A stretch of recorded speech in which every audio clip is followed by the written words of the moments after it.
Hello students, तो आज वाले लेक्चर में अपन कंटिन्यू करते हैं। लास्ट लेक्चर में अपन ने इंटरफेरेंस पढ़ा था। आज वाले लेक्चर में वेव्स को कंटिन्यू करेंगे और वेव्स का बेसिक स्टैंडिंग वेव पढ़ने वाले हैं बेटा आज। तो लेक्चर में आप लोग देखोगे बेटा स्टैंडिंग वेव पढ़ेंगे और स्टैंडिंग वेव यही सेम जैसे मैंने इंटरफेरेंस में आपको बताया था ना, जो इंटरफेरेंस यहाँ पढ़ रहे हैं वही सेम साउंड में चलेगा और वही सेम लाइट में भी चलेगा। ऐसे ही सेम पैटर्न पे जो आज वाले लेक्चर में पढ़ेंगे अपन, वही सेम साउंड में भी होगा और वही सेम लाइट में भी होगा। तो आज पढ़ेंगे अपन स्टैंडिंग वेव के बारे में। अब स्टैंडिंग वेव पढ़ाने से पहले कुछ बेसिक बताता हूं वेव के और मैथमेटिक्स के, क्योंकि ये कॉन्सेप्ट वहां वेव में यूज होने वाले हैं बच्चों, ठीक है। इसलिए ये कॉन्सेप्ट पहले समझ में आना जरूरी है, तब जाके वेव के बारे में अपन समझ पाएंगे, ठीक है। तो आज वाला लेक्चर पूरा रहेगा स्टैंडिंग वेव के नाम पे।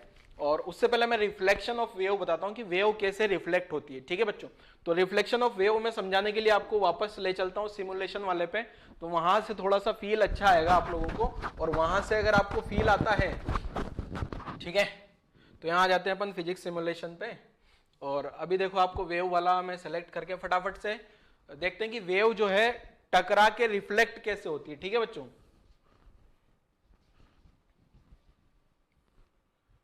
आज फिर आपका ये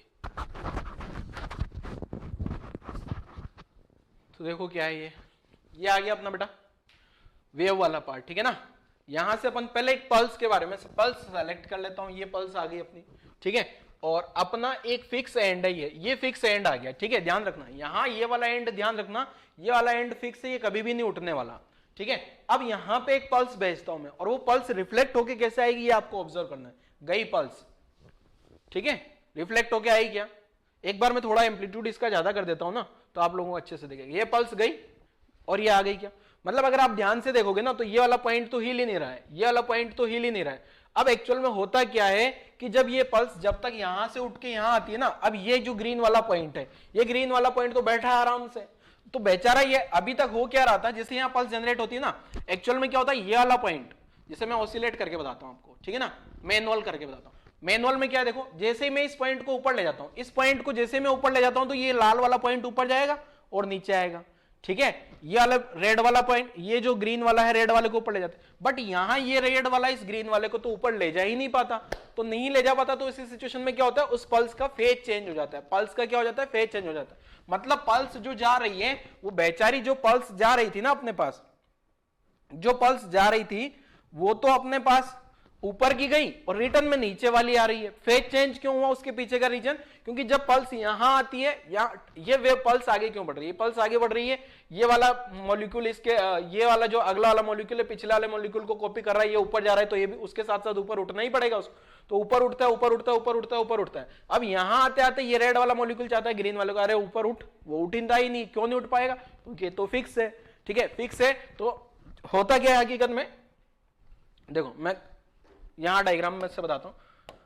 यहां पे ये वाला मॉलिक्यूल जो है ना, ये जो रेड वाला मॉलिक्यूल इस ग्रीन वाले मॉलिक्यूल पे को बोलता है तू ऊपर आ जा, ऊपर आ नहीं पाता वो, और इस पे ये न्यूटन्स लॉ ऑफ, देखो अभी तक क्या होता है, जैसे ये वाला फोर्स, ये वाला मॉलिक्यूल इस पे फोर्स लगाता है ऊपर, इसीलिए तो ये ऊपर जाता है। जैसे ये वाला मॉलिक्यूल जो है ना, इस पे फोर्स लगता है ऊपर और ये वाला फोर्स आता है नीचे, ठीक है, तो ये मॉलिक्यूल ऊपर जाता है, ठीक है। Newton third law, each and every action has equal and opposite direction. इस पे फोर्स ऊपर गया, इस पे नीचे आया।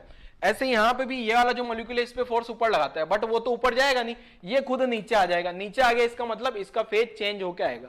क्लियर है, आप वापस से ऑब्जर्व करना, देखना जरा, ये जो फेज जा रहा है ना गया, यहां से रिटर्न जो है ऐसे जो फेज चेंज होकर आ जाता है, तो ये रिफ्लेक्शन हो गया। रिफ्लेक्शन ऑफ पल्स का मतलब ये तो इंसिडेंट पल्स आ गई, ये रिफ्लेक्ट होकर आ गई। तो पल्स जब भी रिफ्लेक्ट होकर आएगी ना, पल्स जब भी रिफ्लेक्ट होकर आएगी, यहां पहले क्या डैम्पिंग ज्यादा हो रही थी। डैम्पिंग का मतलब क्या होता है, डैम्पिंग का मतलब यहां पे डैम्पिंग, अगर आपको वर्ड दिख रहा हो ना बेटा, डैम्पिंग का मतलब होता है अपना कि जो पल्स है वो कितनी बढ़ी गई थी और कितनी वापस रिटर्न आ रही है। तो मैं डैम्पिंग को नन कर दिया, ताकि मतलब जैसी पल्स गई ना ऐसी, यहां पे आप देखोगे तो डैम्पिंग जीरो हो गई, और अपन डैम्पिंग जीरो मान के चलते हैं। डैम्पिंग का मतलब एनर्जी लॉस, आपने डैम्प्ड ऑसिलेशन में भी पढ़ा होगा एसएचएम में। अब यहां से देखो पल्स गई और एज इट इज अपोजिट में आ गई, ठीक है, जा रही है पल्स इंसिडेंट और ये रिफ्लेक्ट होके आ गई इंसिडेंट। अब समझ में आया होगा आपको। देखो हो क्या रहा है, देखो ये अब देखना, ये वाले पॉइंट इसको ऊपर उठा रहे, ऊपर उठा नहीं पाए तो वो खुद नीचे आ जाता है, और इस टाइप से ये पल्स आ गया, तो इसको बोलते हैं रिफ्लेक्शन फ्रॉम डेंसर मीडियम। क्या बोलते हैं बेटा? Reflection from denser medium. ये जो पल्स है इंसिडेंट पल्स, ये डेंसर मीडियम से रिफ्लेक्ट हो रही है। अगर मान लो इसको फिक्स एंड बोल रहे हैं, अपन फिजिक्स की लैंग्वेज में डेंसर मीडियम लिखूंगा मैं, अगर ये एंड लूज होता तो देखो यहां पे क्या होता सिचुएशन। अबे रुक जा, ए यार ये इसको कैंसिल करते हैं, सब मैनुअल कर देते हैं। हाँ अब देखो अब क्या होगा, अब यहां फ्री एंड हो गया। फ्री एंड से रिफ्लेक्शन देखते हैं जरा। पिछला वाला जो एंड, पहला वाला जो रिफ्लेक्शन हुआ था वो फिक्स एंड से हुआ, और फिक्स एंड को अपन यहां बोल देंगे डेंसर, और इसको बोलते हैं रेयर एंड या लूज एंड। लूज एंड है तो देखो क्या होगा, देखो ये पल्स गई और ये वाला पॉइंट ऊपर उठ गया, देखा आपने ध्यान से, ये वाला पॉइंट देखना अभी ऊपर उठेगा, ऊपर उठ गया तो ये पल्स रिफ्लेक्ट होके आ गई। ये वाला पॉइंट जो है ऊपर उठ गया, वापस पल्स। अगर आप इन दोनों में ध्यान से देखोगे, ध्यान से ऑब्जर्व करो बेटा, इसमें जो इंसिडेंट पल्स आई, ये इंसिडेंट हुई, ये वापस एज इट इज चली गई, ठीक है। इंसिडेंट पल्स नीचे से आई, वापस एज इट इज नीचे से चली गई। इंसिडेंट पल्स ऊपर से आई, वापस ऊपर से जाएगी। जबकि यही फिक्स एंड पे होगा ना, फिक्स एंड पे देखना यहां पे फेज चेंज हो जाता है, तो यही चीज आपको ध्यान रखनी है, ठीक है ना।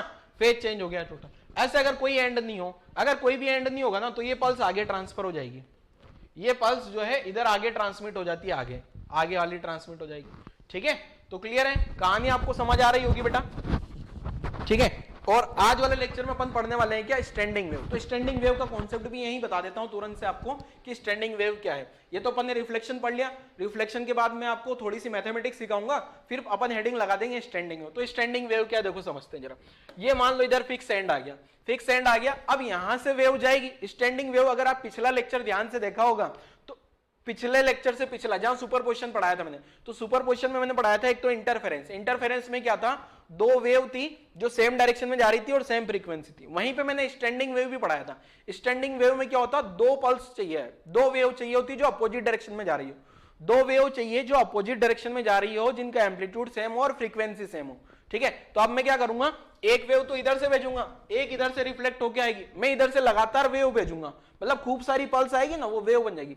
इधर से लगातार वेव आएगी, इधर से टकरा के भी आएगी, और जो दोनों मिला के बनाएगी ना, वो स्टैंडिंग वेव बना देगी। और स्टैंडिंग वेव किस टाइप से बनेगी आप ध्यान से देखना, ठीक है। डैम्पिंग को जीरो कर दिया, एम्पलीट्यूड पल्स, ठीक है ठीक है ठीक है, फ्री है। पहले फिक्स एंड पे देखते हैं जरा।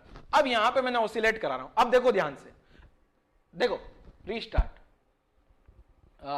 अब सुनना ध्यान से, वापस ध्यान से देखना, बहुत ध्यान से देखना आपको स्टैंडिंग वेव समझने के लिए, क्योंकि आज वाला पूरा लेक्चर स्टैंडिंग वेव की कहानी समझाऊंगा मैं आपको, ठीक है। यहां से क्या होगा, एक वेव आएगी, एक वेव आई और दूसरी वेव इधर से टकरा के आएगी, दोनों वेव सुपर इंपोज करेगी। अगर आपको स्टैंडिंग वेव में पता हो बेटा, स्टैंडिंग वेव में मैंने बताया था क्या, दो वेव होती है, दोनों अपोजिट डायरेक्शन में आ रही होती है, एक इधर से आएगी एक इधर से आएगी। मतलब अगर एक में ओमेगा टी माइनस के एक्स होगा तो एक में ओमेगा टी प्लस के एक्स होगा, और दोनों आके टकराएगी और दोनों का एम्पलीट्यूड सेम होगा, दोनों का फ्रीक्वेंसी सेम होगा। तो रिजल्टेंट कहानी क्या होने वाली है, ये आज वाले लेक्चर में पढ़ेंगे, उसी को अपन स्टैंडिंग वेव बोल देते हैं। स्टैंडिंग वेव की condition, opposite direction, same amplitude, same frequency, इनका सुपरपोजिशन करा दो। दो ट्रेवलिंग वेव ऐसी लेनी है जिनका एम्पलीट्यूड सेम हो, फ्रीक्वेंसी सेम हो, डायरेक्शन अपोजिट हो, सुपरपोजिशन करा दो, जो बनेगा वो उसको बोल देते हैं स्टैंडिंग वेव। अब यहां पे क्या है, इधर से इंसिडेंट हुआ, यहां से इधर से रिफ्लेक्ट होके आएगा, और दोनों मिला के मैंने भी डैम्पिंग जीरो कर दिया है, मतलब एम्पलीट्यूड हमेशा सेम रहेगा। डैम्पिंग बढ़ा देते हैं ना, जैसे मैंने डैम्पिंग कर दिया कुछ न कुछ, तो डैम्पिंग बढ़ाने पे फिर क्या ना, एम्पलीट्यूड कम होता चला जाता है। डैम्पिंग जीरो करोगे तो एम्पलीट्यूड उतना ही रहता है। देखो डैम्पिंग का मतलब एनर्जी लॉस, ठीक है ना। क्लियर है कहानी सबको। अब अपन क्या करेंगे, इधर से एक पल्स भेजूंगा मैं, इधर से एक पल्स भेजूंगा, उधर से टकरा के आएगी, दोनों का एम्पलीट्यूड सेम होगा, दोनों का फ्रीक्वेंसी सेम होगा। फ्रीक्वेंसी, एक चीज और ध्यान रखना, फ्रीक्वेंसी किस पे डिपेंड करता है बच्चे, फ्रीक्वेंसी डिपेंड करता है सोर्स पे। जो सोर्स है, देखो अभी जैसे मैं यहां पे फिक्स एंड है, यहां पे मैं पल्स भेज रहा हूं, एक पल्स भेजा ना, इतने टाइम पीरियड की सेम पल्स रिटर्न आ रही है क्या, तो ये फ्रीक्वेंसी सोर्स पे डिपेंड कर रही है। फ्रीक्वेंसी सोर्स की प्रॉपर्टी है, ये भी मैं लिखा दूंगा, अभी आपको लिखने की कुछ जरूरत नहीं है। यहां से समझो, मोशन को विजुअलाइज करो आराम से, और अच्छे से समझ आना चाहिए स्टैंडिंग में, ठीक है ना। तो यहां से क्या कर रहा हूं मैं, फ्रीक्वेंसी किसका प्रॉपर्टी है, सोर्स का प्रॉपर्टी। फ्रीक्वेंसी कभी भी चेंज नहीं होने वाला, ठीक है। फ्रीक्वेंसी जब तक मैं सोर्स चेंज नहीं कर दूंगा, जब तक फ्रीक्वेंसी चेंज नहीं होगा। क्लियर है। तो यहां से पल्स जाएगी, इधर से टकरा के आएगी। अब अपन क्या कर रहे हैं, इधर से एक वेव भेजेंगे, एक उधर से आएगी, और दोनों का एम्पलीट्यूड सेम होगा, दोनों का फ्रीक्वेंसी सेम होगा क्योंकि एक ही सोर्स से जनरेट हो रही है। इधर से जो भी सोर्स से जनरेट होगी वही तो वेव उधर से टकरा के भी आ रही है ना, उधर से कोई अलग वेव थोड़ी आ रही है, वही रिफ्लेक्ट होके आ रही है। इसीलिए तो मैंने पहले रिफ्लेक्शन समझाया आपको। तो अब अपन पढ़ रहे हैं क्या, स्टैंडिंग वेव। स्टैंडिंग वेव में क्या होगा आप ध्यान से देखना, यहां मैंने ऑसिलेशन पे सेलेक्ट कर दिया, इधर से वेव गई उधर से भी वेव आ रही है। अब आप मोशन ध्यान से ऑब्जर्व करो, अगर आप मोशन को ध्यान से ऑब्जर्व करोगे बेटा,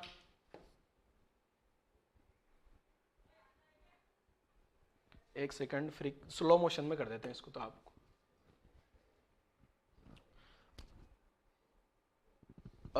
एम्पलीट्यूड भी थोड़ा कम कर देता हूं।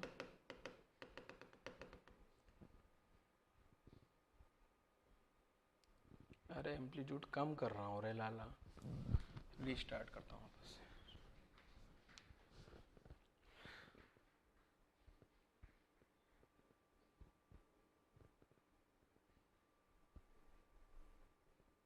ठीक है, ये जो बन रही है ना ये स्टैंडिंग वेव आ गई अपने पास।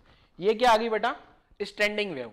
ठीक है, ये क्या बन गई है, स्टैंडिंग वेव। अगर स्टैंडिंग वेव में अगर आप ध्यान से देखोगे ना, स्टैंडिंग वेव में अगर आप ध्यान से देखोगे बेटा, तो ये जो सारी पूरी की पूरी रस्सी एक साथ ऊपर जा रही है, एक साथ नीचे आ रही है, एक साथ ऊपर एक साथ नीचे।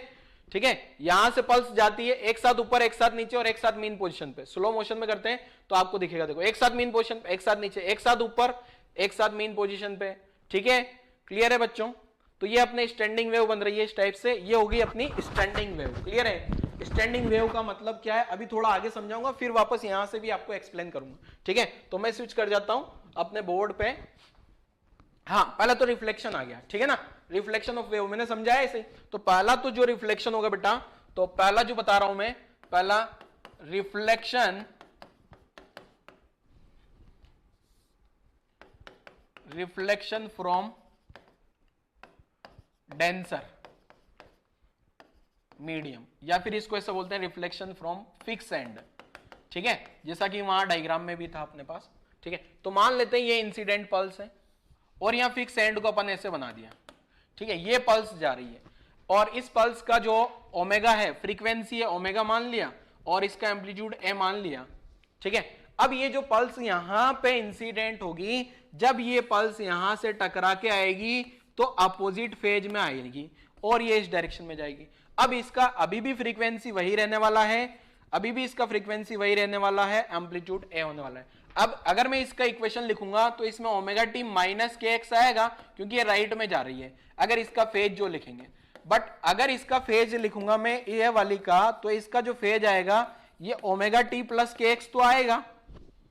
ओमेगा टी प्लस के एक्स क्यों, क्योंकि इसकी डायरेक्शन बदल गई। साथ में यहां पे एक पाई और लिखना है क्योंकि जब ये टकराया है बेटा यहां पे जिस फेज में, जैसे ऊपर वाली पल्स गई थी तो नीचे वाली पल्स आ रही है, अगर इधर वाला एंड फिक्स है तो। क्लियर है कहानी, डायग्राम बना लो। अब इधर मैं पैरेलल में एक और डायग्राम बना रहा हूं, पैरेलल में इधर जो बना रहा हूं ना बेटा, एक काम करें, चलो हाँ इधर ही बना लेते हैं। ठीक है, आपके पास भी स्पेस होगा क्योंकि छोटा सा ही डायग्राम है। अब इधर बता रहा हूं मैं reflection, reflection from free and, free and. ठीक है, फ्री एंड से रिफ्लेक्ट होगी तो क्या होगा, ये पल्स इस टाइप से जा रही है इधर और ये फ्री एंड को बुक्स में इस टाइप से बनाया होता है बेटा, ये फ्री एंड को इस टाइप से बनाया होता है। इसका ओमेगा है, एम्पलीट्यूड ए है, इसका फेज अगर मैं लिखूंगा तो ये फेज आ गया ओमेगा टी माइनस के एक्स। लिख नहीं रहा हूं, आप समझ लेना ये फेज ही लिखा। अब ये वाले का भी अगर आप लोगों ने डायग्राम देखा हो बेटा, इस डायग्राम में जो वेव आती है ना वो वापस वैसे ही आती है, ऊपर वाली वेव गई है तो ऊपर वाली वेव आएगी, इसका ओमेगा वही रहेगा, एम्पलीट्यूड वही रहेगा। इसमें जो लिख देना है ओमेगा टी, इसका जो फेज लिखूंगा ना ये ओमेगा टी प्लस के एक्स आ जाएगा। इसमें पाई ऐड करने की कोई जरूरत नहीं है क्योंकि जैसा इसमें पल्स ऊपर गया था तो पल्स नीचे से आया, इसमें पल्स ऊपर जा रहा था तो ऊपर से ही रिटर्न आ रहा है। तो इसमें केवल जो फेज आएगा ना उसमें आपको क्या लिख देना है, ओमेगा टी प्लस के एक्स। ठीक है, इसका जो फेज लिखूंगा बेटा ये क्या आ जाएगा अपने पास, ओमेगा टी प्लस के एक्स टाइप का।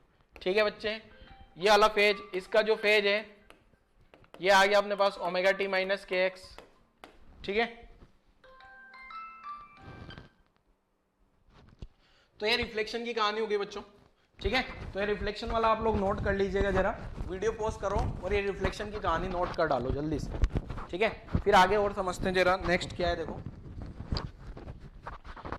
नेक्स्ट आता है बेटा reflection and transmission. Reflection and transmission का मतलब क्या है? देखो अगर मान लो यहां पे ये वेव है और यहां पे पहले मैं यहां पे हेडिंग लगा देता हूं क्या, ठीक है।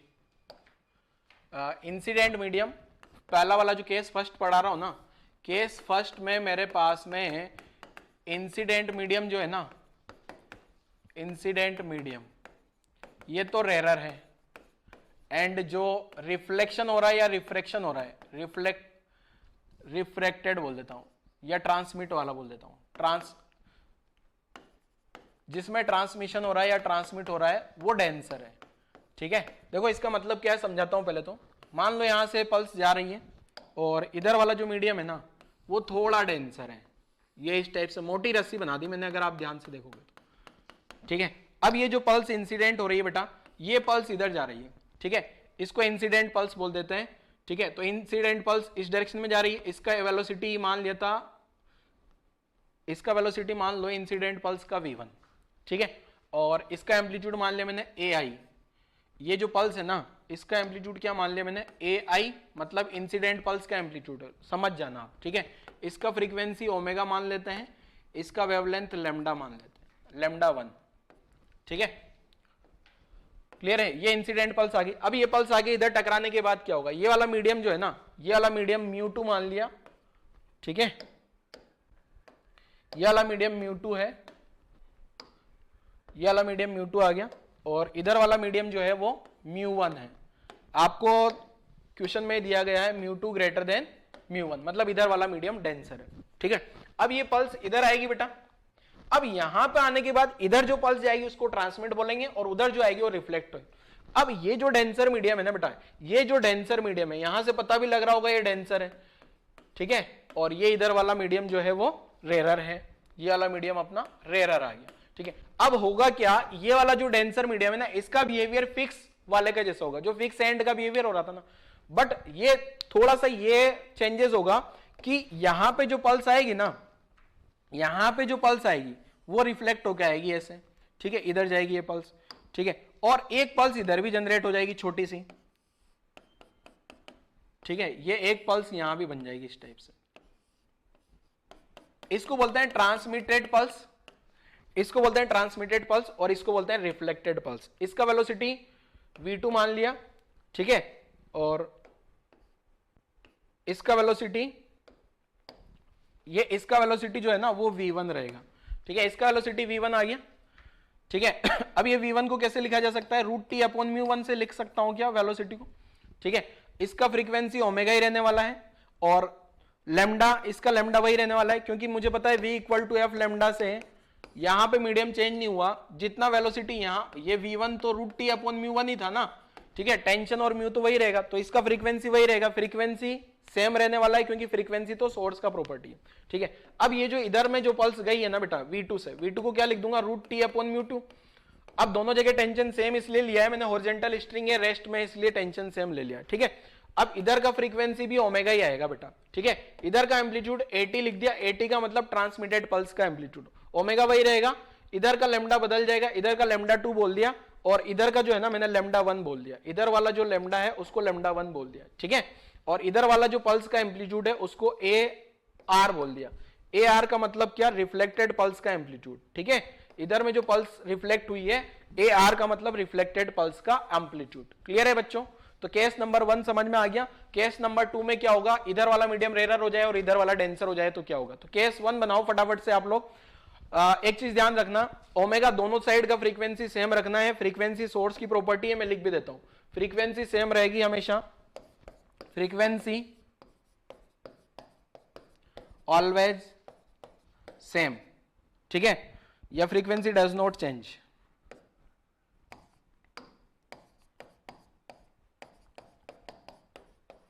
Change after reflection and transmission. चाहे रिफ्लेक्शन हो चाहे ट्रांसमिशन हो, फ्रीक्वेंसी में कोई चेंज नहीं आएगा, ठीक है, क्योंकि फ्रीक्वेंसी तो किसका प्रॉपर्टी है, क्योंकि जो ये है it is property of source. ठीक है, जब तक सोर्स चेंज नहीं होगा, जब तक फ्रीक्वेंसी चेंज नहीं होगी। क्लियर है, ये सोर्स का एक प्रॉपर्टी है। ठीक है, तो अगर मैं यहां से लिखूं बेटा, ये वाली इधर वाली जो पल्स है, इधर वाली पल्स के लिए मैं लिखना चाहूं तो क्या लिख सकता हूं, v2 equal to F lambda 2। ठीक है, फ्रीक्वेंसी लिखूं तो, ठीक है, और यहां की जो फ्रीक्वेंसी लिखूंगा ना मैं, इधर मैं यही इक्वेशन लिखूं तो v1 equal to F lambda 1। ठीक है, यहां पे भी यही आएगी इक्वेशन और यहां पे भी आएगी एफ लैम्डा 1। ठीक है, क्लियर है, ये सब न्यूमेरिकल वगैरह में यूज होगा अभी आगे, तो आप लोग ध्यान रखना, रटना कुछ भी नहीं है, सब एक दूसरे से लिंक है। फ्रीक्वेंसी सेम रखनी, एक चीज ध्यान रखनी, वेलोसिटी बदल जाएगी क्योंकि मीडियम बदल गया, टेंशन वही रहेगी, वेलोसिटी बदल जाएगी, तो फ्रीक्वेंसी सेम है, वेवलेंथ भी बदल जाएगा। ठीक है, नोट कर लो जरा यहां तक की कहानी, यहां तक की कहानी नोट करो बेटा।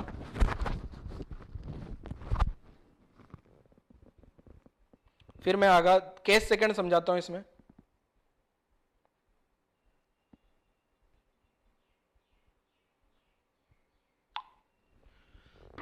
चलो नेक्स्ट जो है उसमें जो है इंसिडेंट मीडियम, केस सेकंड में क्या होगा, ये इंटरचेंज हो जाएंगे। तो केस सेकंड समझते हैं जरा क्या होगा। देखो केस सेकंड में फटाफट से बना रहा हूं बेटा, ठीक है, आप लोग देखना जरा। जो केस सेकंड है, यहां पे इंसिडेंट क्या हो जाएगा, इंसिडेंट मीडियम डेंसर हो गया, एंड ट्रांसमिटेड या रिफ्लेक्टेड या रिफ्रैक्टेड बोल दो, कुछ भी बोल दो, ट्रांसमिट वाला जो है वो रेयर हो गया। ठीक है, मतलब जो इधर वाला मीडियम है ना, ये डेंसर होगा। मोटी रस्सी इधर बनी है मैंने, है ना, इधर में मोटी रस्सी बनाई है और ये पल्स आगे भाग रही है, ये पल्स इधर जा रही है v1 स्पीड से। v1 को लिखा जा सकता है √t अपॉन μ1 से। ठीक है, और जो दूसरी वाली रस्सी है, इधर μ2 है और μ2 लेस देन μ1 है। ठीक है, इधर वाला μ1 आ गया। ठीक है, अब यहां पे जो v1 को लिखा जा सकता है f लैम्डा 1। ठीक है, इंसिडेंट पल्स का एम्पलीट्यूड ai जो है इंसिडेंट पल्स का एम्पलीट्यूड आ गया, फ्रीक्वेंसी ओमेगा आ गई। ठीक है, अब टकराने के बाद में क्या कहानी होने वाली, टकराने के बाद यहाँ पे जो वही है ना, जो फ्री एंड से रिफ्लेक्शन होता ना, फ्री एंड से रिफ्लेक्शन होने पे क्या होगा, देखो फ्री एंड से रिफ्लेक्शन वाला कहानी समझ आया आपको। फ्री एंड से जब रिफ्लेक्ट होकर आई थी तो पल्स जो है वो सेम फेज में आ रही थी, तो ये वाली पल्स भी वही फेज में जाने वाली है, इधर v1 स्पीड से, ध्यान रखना। ठीक है, और इधर वाली पल्स तो ऐसे ही जाएगी है v2 स्पीड से। v2 को क्या लिखा जा सकता है, √t अपॉन μ2। अब यहाँ v2 को लिख दूंगा f लैम्डा 2। ठीक है, v2 equal to f lambda 2, और यहाँ पे भी वही सेम, ट्रांसमिट पल्स का एम्पलीट्यूड जो है, ट्रांसमिट पल्स का एम्पलीट्यूड 80 आ गया, इंसिडेंट पल्स का एम्पलीट्यूड ai था, रिफ्लेक्टेड पल्स का जो एम्पलीट्यूड है वो ar लिख दिया। ar तो रिफ्लेक्टेड पल्स का एम्पलीट्यूड हो गया, v1 f लैम्डा 1 यहाँ भी आ जाएगा, और velocity v1 equal to √t by mu, यही वही मीडियम है ना, तो कोई चेंज ही नहीं होगा यहाँ पे। ठीक है ना बेटा, पर ये ध्यान रखना एम्पलीट्यूड चेंज हो जाएगा, फ्रीक्वेंसी वही रहने वाली है, फ्रीक्वेंसी वही रहने वाली है ओमेगा। ठीक है, तो यहां तक की कहानी लिखो जल्दी से। अब हुआ क्या है हकीकत में, अगर आप इन दोनों का कंक्लूजन देखो, ये ऊपर वाला जो लिखा था मैंने पहले ये, ठीक है, ये अपना जो केस फर्स्ट था, केस फर्स्ट और केस सेकंड। अब मैं यहां पे जो लिख रहा हूं ना, अब कुल मिला के अगर आप दोनों डायग्राम को अगर ध्यान से देखोगे तो ये है कि ट्रांसमिटेड पल्स में तो कोई चेंज नहीं होता, हमेशा ट्रांसमिटेड पल्स में तो कोई चेंज नहीं होता, क्योंकि यहां भी ये वाला पॉइंट आके इस येलो को ऊपर उठाएगा या ऊपर उठ जाएगा, यहां भी आके येलो को ऊपर उठाएगा ऊपर उठ जाएगा, बट ये वाला बेचारा येलो को ऊपर उठा पाएगा, येलो वाला बहुत हेवी है तो ये खुद उल्टा हो के नीचे आएगा, बट येलो वाला हल्का उठा के वापस एज इट इज आ जाएगा। ठीक है, ध्यान रखना, वहां से पिछले वाले डायग्राम से अच्छे से समझ आएगा ये इससे। ठीक है, कहानी क्लियर है। अब मैं यहाँ क्या बता रहा हूं, मतलब ट्रांसमिटेड पल्स का फेज तो हमेशा सेम रहने वाला है, ट्रांसमिटेड पल्स का फेज हमेशा क्या रहने वाला है, सेम। जो ट्रांसमिट पल्स होगी उसका, इसका और इसका फेज सेम आएगा, बट रिफ्लेक्टेड पल्स का फेज अगर डेंसर मीडियम से रिफ्लेक्ट हो रही है तो चेंज हो जाएगा, और रेयर से हो रही है तो चेंज नहीं होगा। क्लियर है कहानी। तो अगर मैं फेज की बात करूं तो अब आप लोग फेज देख लेना जरा, ट्रांसमिटेड, इसका ओमेगा टी माइनस के एक्स है तो इसका भी ओमेगा टी माइनस के एक्स होगा, इसका ओमेगा टी माइनस के एक्स होगा। ठीक है, और इसका हो जाएगा ओमेगा टी प्लस के एक्स प्लस पाई, इसका होगा ओमेगा टी प्लस के एक्स, पाई नहीं आएगा इसमें। ठीक है ना, क्लियर है। तो फेज वाली कहानी आप लोगों को क्लियर हो गई होगी। तो फेज में अगर मैं एक साथ लिखूं सभी के फेज, फेज लिख देता हूं जरा,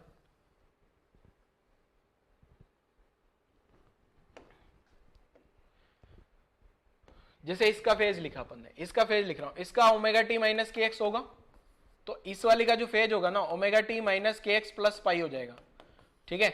और इस वाली का जो फेज होगा ये तो ओमेगा टी माइनस के एक्स ही रहने वाला है, ठीक है। क्लियर है, फेज में कोई दिक्कत नहीं होनी चाहिए, वैसे जरूरत नहीं है लिखने की बट फिर भी लिख देता हूं।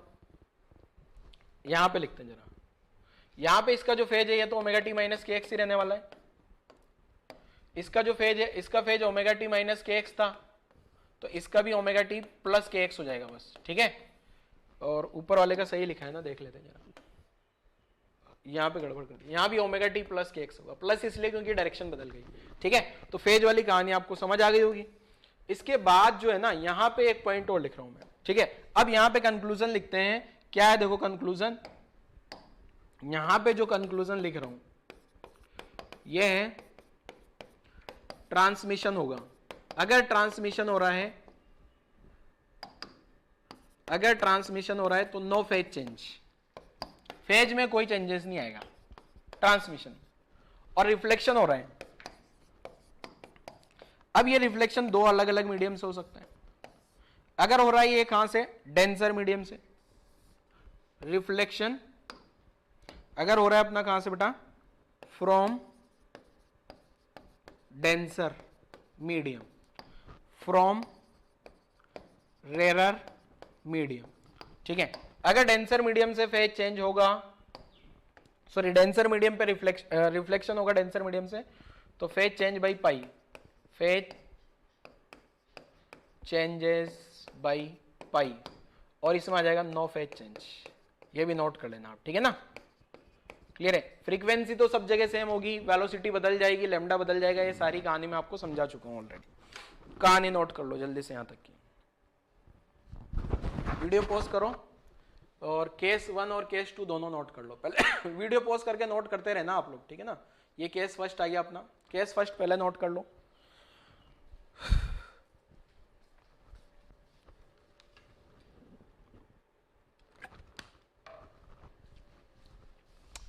ये आ गया केस सेकंड, केस सेकंड में नोट कर लो।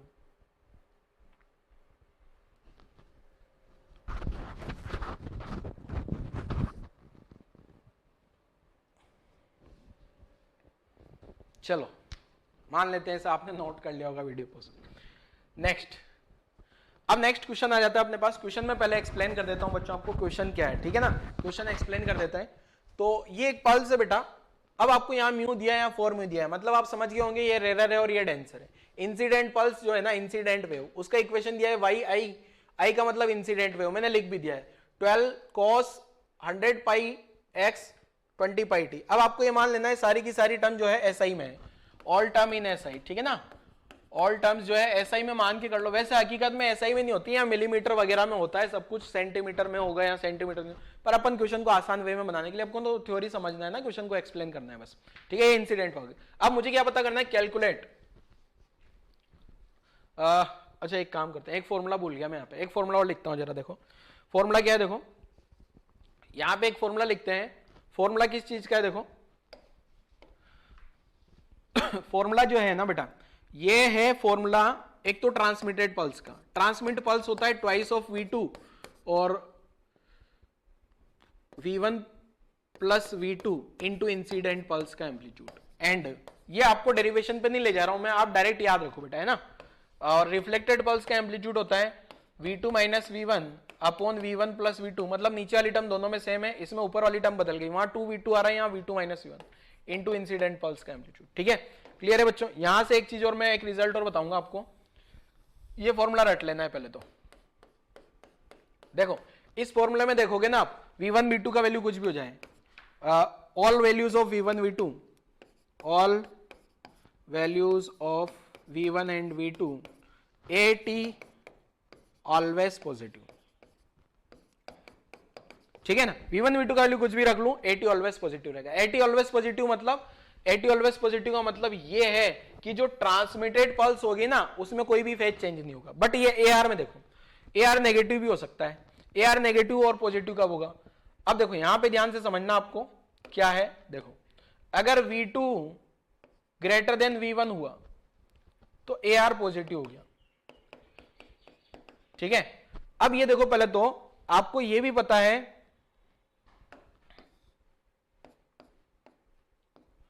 देखो बच्चों यार ये सही से लिखने में आ जाए बेटा, देखो क्या बोल रहा हूं, V2 ग्रेटर देन V1। अब आपको formula V equal to root T by mu पता है क्या? V equal to root T by mu पता है क्या? अब इस फॉर्मूला और ये दोनों कंडीशन लगा के मैं क्या बोल सकता हूं, यहां का इंसिडेंट μ1 लेस देन μ2, मतलब ये वाला मीडियम क्या हो गया अपने पास, डेंसर। ठीक है, एक मिनट,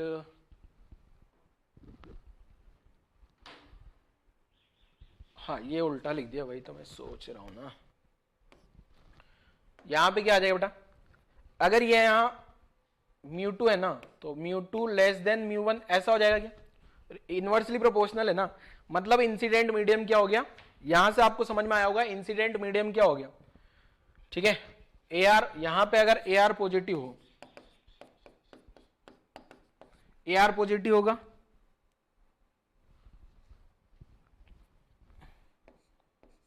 AR पॉजिटिव कब होगा, रिफ्लेक्टेड पल्स का एम्पलीट्यूड पॉजिटिव कब होगा, जब V2 ग्रेटर देन V1 हो। V2 ग्रेटर देन V1 होगा, V equal to root T by mu से मैंने देखा तो क्या आ गया, μ2 लेस देन μ1, और क्या वेरीफाई हो गया क्या?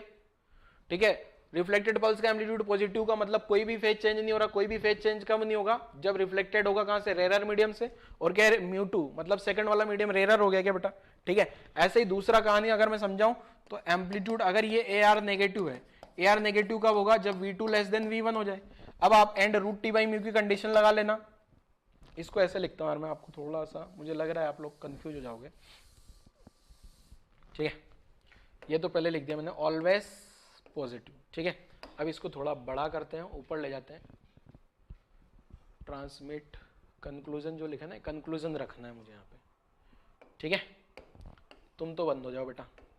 अब यहाँ पे आप ध्यान से देखना। ठीक है, मैं क्या बोलना चाह रहा हूं, देखो अगर AR मेरा पॉजिटिव है, मतलब रिफ्लेक्टेड पल्स का एम्पलीट्यूड पॉजिटिव है, इसका मतलब V2 ग्रेटर देन V1 होगा। अब V2 ग्रेटर देन V1 है ना, इसका मतलब क्या होगा, V2 ग्रेटर देन V1 होगा। इसका मतलब यहां पे V2 अगर ज्यादा बड़ा आ रहा है ना, तो μ1 का वैल्यू जो है लेस देन μ1 होगा।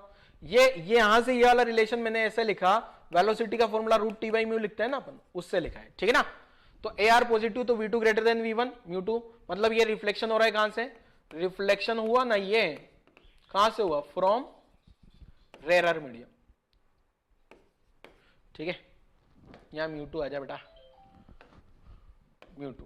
ठीक है, ऐसे में दूसरे पैटर्न पे क्या लिख दूं बेटा, AR अगर मेरा नेगेटिव हो जाए, AR अगर नेगेटिव हो जाए तो इसका मतलब V2 लेस देन V1, इसका मतलब μ2 ग्रेटर देन μ1। ठीक है, यही फॉर्मूला यहां भी लग गया, तो यहां पे रिफ्लेक्शन हो गया कहां से बेटा, रिफ्लेक्शन फ्रॉम डेंसर। ठीक है, तो आपको पता है ना डेंसर में जाने पे फेज चेंज हो रहा है, डेंसर पे जाने पे पाई का फेज चेंज हो रहा है, मतलब ये नेगेटिव आ जाएगा क्या, पाई का फेज चेंज हो क्या आ रहा है, मतलब रिवर्स नेगेटिव हो क्या आ रहा है। क्लियर है बच्चों, कहानी नोट कर लो जरा यहां तक की, वीडियो पॉज करो और ये भी नोट कर लो, क्योंकि अगले क्वेश्चन में आया ना तो मैंने बता दिया आपको फटाफट से। एम्पलीट्यूड का फॉर्मूला क्या, डेरिवेशन पे नहीं जाना, आप याद रख लो डायरेक्ट बस। ठीक है, कंक्लूजन के बाद ही लिख लेना है। कुल मिला के ये जो फॉर्मूले लिखे हैं ना बेटा मैंने, ये जो एम्पलीट्यूड आ रहे थे ना, ये जो पल्स है, ये एम्पलीट्यूड ये वाली पल्सेस क्या है, ये जो पल्स है ना, ये ट्रांसमिट रिफ्लेक्टेड ट्रांसमिट।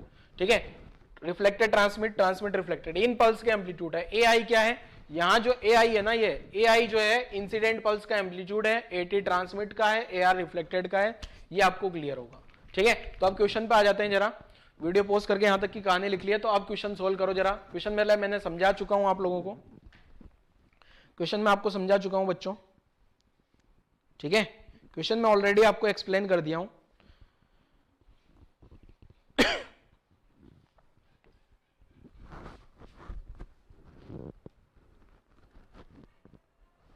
तो देखो क्या है क्वेश्चन, क्वेश्चन क्या है देखो समझ लेते हैं। इसको पहले छोटा सा करके ऊपर भेज देता हूं।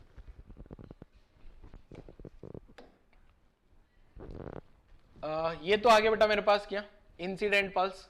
ये इंसिडेंट पल्स का एम्पलीट्यूड आ गया, यहां से क्या आ जाएगा, यहां से ओमेगा आ जाएगा। ठीक है, calculate amplitude wavelength and frequency of transmitted and. ठीक है, तो पहले तो मैं जो है ना एम्पलीट्यूड इंसिडेंट वेव का लिखता हूं, इंसिडेंट वेव, रिफ्लेक्टेड वेव और ट्रांसमिटेड वेव। ये तीन वेव है अपने पास, ठीक है, इंसिडेंट वेव, रिफ्लेक्टेड, ट्रांसमिट, ठीक है। अब मैं यहां सबसे पहले लिख रहा हूं यहां पे एम्पलीट्यूड। एम्पलीट्यूड क्या क्या दिया है देखो, इसका एम्पलीट्यूड तो 12 है, ठीक है, वेवलेंथ और फ्रीक्वेंसी, ठीक है, फ्रीक्वेंसी। अब यहां पे वेवलेंथ पता करने के लिए मुझे पता है इंसिडेंट क्या है। मैं इंसिडेंट की अगर कहानी समझाऊं ना आपको, इंसिडेंट वेव जो है ना बेटा, अगर इंसिडेंट वेव को देखा जाए तो उसमें ओमेगा का वैल्यू क्या आ गया, ओमेगा आ रहा है 20 pi equal to 2 pi F, तो फ्रीक्वेंसी आ गई 10 हर्ट्ज। लेमडा कितना आ जाएगा, आपको होता है के होता है 2 पाई बाई लेमडा, और के का जो वैल्यू दिया है 100 पाई, 2 पाई अपॉन लेमडा, तो यहाँ से लेमडा का वैल्यू आ गया 1/50, ठीक है। तो ये वाले सारे पैरामीटर तो आपको दिए हैं, वेवलेंथ 1/50 मीटर में आ जाएगा, फ्रीक्वेंसी 10 हर्ट्ज। अब आपको ये पता है कि फ्रीक्वेंसी में तो कोई चेंज ही नहीं होना, फ्रीक्वेंसी में तो कोई चेंज नहीं होना, ये लिख दिया मैंने, ठीक है। अब मुझे चाहिए वेवलेंथ और एम्पलीट्यूड, तो वेवलेंथ कहां से लेके आऊं बेटा मैं, फ्रीक्वेंसी में कोई चेंज नहीं हुआ, ठीक है। अब वेवलेंथ लेके आता हूं मैं, रूट पहले वेलोसिटी निकालते हैं जरा, ठीक है। अब मैं इधर लिख रहा हूं, यहां पे तो ये तो इंसिडेंट आ गई थी। अब रिफ्लेक्टेड पल्स के बारे में लिखता हूं। रिफ्लेक्टेड पल्स के बारे में क्या होगा, रिफ्लेक्टेड वेव, वेलोसिटी उसका v1 होगा क्या, जो वेलोसिटी यहां v1 आया ना रूट टी बाई म्यू, वही सेम वेलोसिटी यहां भी आएगा v1 equal to root T by mu, ठीक है।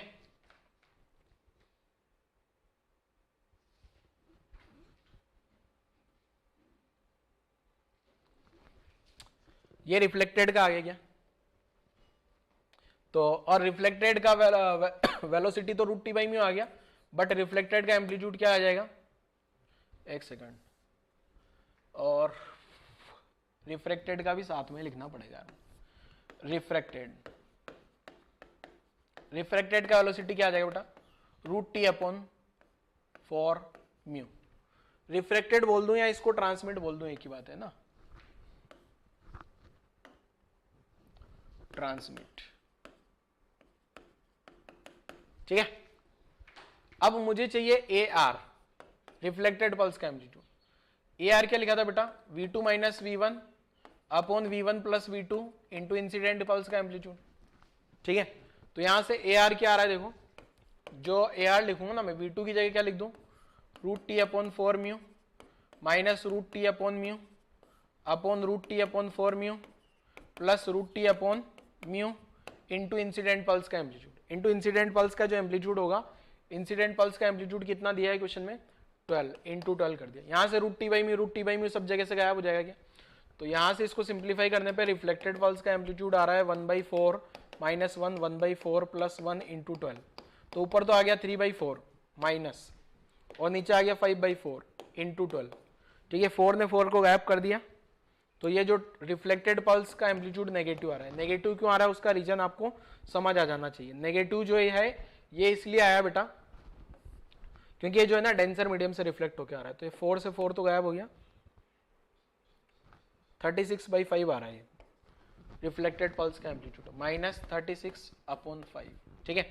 ऐसे अगर मैं ट्रांसमिट पल्स का जो है इधर निकाल देता हूं, ट्रांसमिट पल्स का एटी का फॉर्मूला लिख देता हूं डायरेक्ट, ठीक है। ट्रांसमिट पल्स का जो फॉर्मूला होगा ना एटी,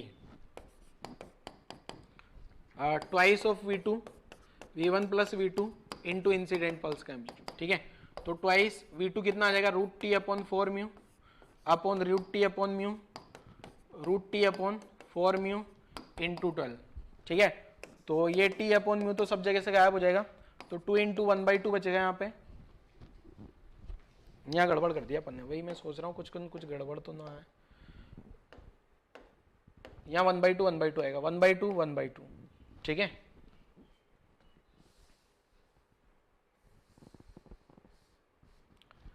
तो ये आ गया 1/2 -1, 1/2 + 1 इंटू 12, तो आ गया -12/3/2 इंटू 12, 2 से 2 गायब हो गया, ये तो आ गया -4, ठीक है, -4।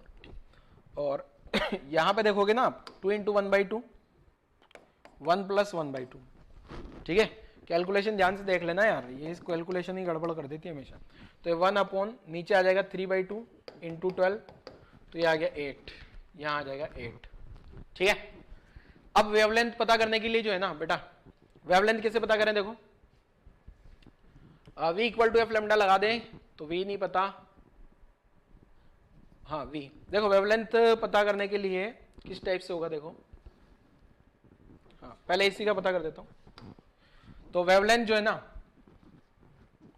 v1 = f λ1, ठीक है।